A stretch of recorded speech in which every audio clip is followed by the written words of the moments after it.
Dobar dan, dobrodošli u Medija centar na konferenciju Demokratske stranke. Tema današnje konferencije biće kriza institucija u Srbiji.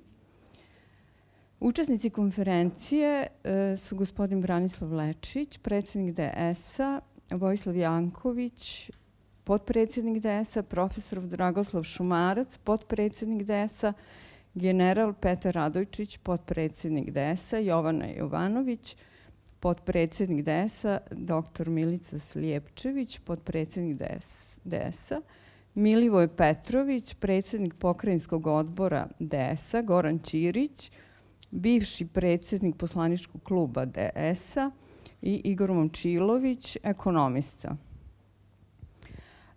Danas će nam se najpre obratiti Branislav Lečić, predsjednik DS-a. Izvolite. Poštovanje, želim sve da vas pozdravim. Da se zahvalim na gostoprimstvu Medija centra i naravno na prisustvu medija koje su nam u ovom slučaju na ovoj konferenciji izuzetno važni.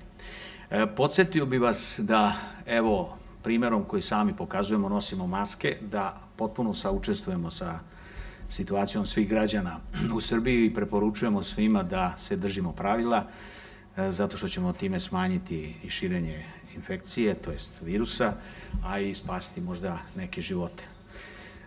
Nije politika najvažnija, nego naravno zdravlje, ali mi moramo i politički da delujemo. Mi smo dugo ćutali jer smo poštovali zakon, jer je ovo stranka koja je uvek učestvovala u tome da afirmiše zakon kao odrednicu političke zbilje i da on važi za sve.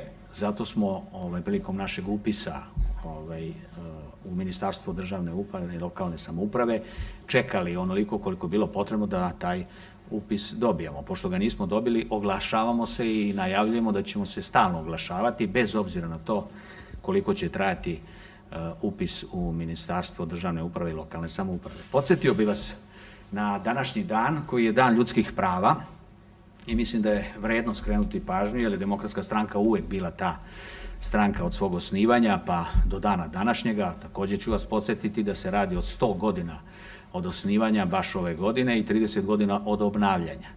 U nekim boljim okolnostima, ako ih budemo ostvarili iduće godine, mi ćemo taj veliki jubilej i proslaviti, jer to dugujemo ne samo osnivaču stranke i osnivačima obnove, nego to dugujemo pre svega svim članovima Demokratske stranke.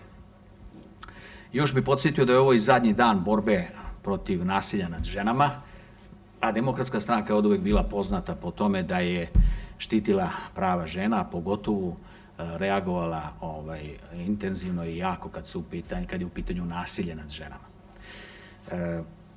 I uvek ćemo tako se i ponašati u budućnosti.